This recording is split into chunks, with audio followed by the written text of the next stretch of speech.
Good evening friends, আশা করি আপনারা ভালো আছেন। আমি আর হাপ্পু ভালো আছি। কালকে কোনো ব্লগ দিইনি, কালকেও বৃষ্টি পড়ছিল, কালকেও স্কুল যাওয়া হয়নি। আর সারাদিন অনেক কাজ ছিল, এটা ওটা করতে করতে সময় কেটে গেছে। তা আপনারা কি করলেন? কলকাতার যারা আছেন তারা তো জানেনই প্রচণ্ড বৃষ্টি হয়েছে কালকে। তা আপনারা কি করলেন? আমার তো জামা কাপড় ধোয়া ধুই তো কোথায় শুকোবো সেই নিয়েই সময় কেটে গেছিলো। তা যাই হোক, হাপ্পুও বাড়িতেই ছিল। তা কালকে দিনে একটু খিচুড়ি করেছিলাম, তা হাপ্পু অল্পই খেয়েছে, অল্পই বানিয়েছিলাম, দুজনের জন্য কত বানাবো, অল্পই করেছিলাম। তা আজকে দিনটা পুরো গেছে হেকটিক শিডিউল, মানে সকাল থেকে আমার একদম মাথা খারাপ হয়ে গেছে। কি করব দেখি, 2-3 দিন মানে কদিন ধরেই আমরা দেখছিলাম যে আমাদের বিল্ডিংটা অনেক পুরনো, তো অ্যাপার্টমেন্টটা, তা সব জলের কলগুলো কি হচ্ছে, ওই আয়রন জমে গেছে বলে পাইপগুলোতে মানে জল কম পড়ছিল। তা ওরা কদিন আগে 4-5 দিনে বৃষ্টির আগেই মানে বুধবার এরম নাগাদ ওরা পুরো ট্যাঙ্কটা পরিষ্কার করেছিল। পরিষ্কার করাতে কী হলো, আমাদের পাইপ লাইনটা মানে আমাদের ফ্ল্যাটের পাইপ লাইনটা একদম পুরোপুরি জল আটকে, মানে কোনো জলই পড়ছিল না। তারপর আবার ওদের বলাতে ওরা আবার নেমে এসে আবার অ্যাসিড দিয়ে শুধু মুখটা পরিষ্কার করে দিয়েছিল, ওই কলের মুখগুলো, কিন্তু তাও খুব সরু হয়ে পড়ছিল জলটা। তা আজকে এই 2 দিন যেহেতু বৃষ্টির জন্য আসতে পারেনি, তা আজকে প্লাম্বাররা এসে ওই জিনিসটা ওই ওয়াশ করেছে, মানে পুরো কলের ভেতরগুলো যেন ওয়াশ করে দিয়েছে। ওরকম একটা মেশিন পাওয়া যায়, যারা জানেন তারা তো জানেনই, ওয়াশ করেছে এবং ওয়াশ করার পরে ওটাকে পরিষ্কার হয়ে গেছে। কিন্তু তাও বললে যে তাও হবে না, তাও সরু হয়েই পড়বে, খুব একটা বেশি দিন এটা থাকবে না, কারণ ওটা হাপ্পু আওয়াজ করছে, হয়তো আপনারা পেছনে আওয়াজটা পাবেন। তা ওটা পুরো ঠিক হবে না এই কারণেই, কারণ পুরো পাইপ লাইনটা অত পুরনো, তো পাইপ লাইনটা পুরোটাই নষ্ট হয়ে গেছে, মানে পুরো পাইপ লাইনটা অ্যাপার্টমেন্টের পাইপ লাইনটাই ভালো করে পরিষ্কার করাতে হবে, ওয়াশ করাতে হবে। তা সেটা এখন তো অ্যাপার্টমেন্টের যারা সেক্রেটারি সে ঠিক করবে, এটা তো আর আমি ঠিক করাবো না। তা সেটা কবে হবে জানি না, তা যখন হবে আপনাদের জানাবো।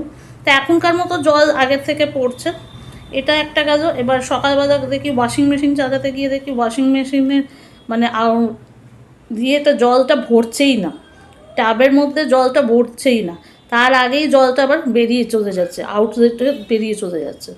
তা তো জামা কাপড় কাচা নিয়ে প্রবলেম। তারপরে আবার ওয়াশিং মেশিন ঠিক করানোর জন্য লোক ডাকলাম, তারা আবার এলো, তারা না একজনই এলেন, সে আবার ওয়াশিং মেশিন ঠিক করলো, সেটা করতে আবার 8 ঘন্টা না প্রায় 1 ঘন্টা লাগলো। সেও বললো যে ওই ওয়াশিং মেশিনের একটা জিনিস মানে যেটা দিয়ে জলটা বেরিয়ে যায় সেইটা নষ্ট হয়ে গেছে, সেটাকে চেঞ্জ করতে লাগবে। প্লাস ওই একই জিনিস আয়রন জমেছে, সেগুলো আবার পরিষ্কার করলো, ক্লিন করলো। তো এই করতে করতে আজকে সারাদিনটা এটাতেই চলে গেছে, প্লাস রান্নাও করলাম, তারপর হাপ্পুকে খাওয়ানো সেটা।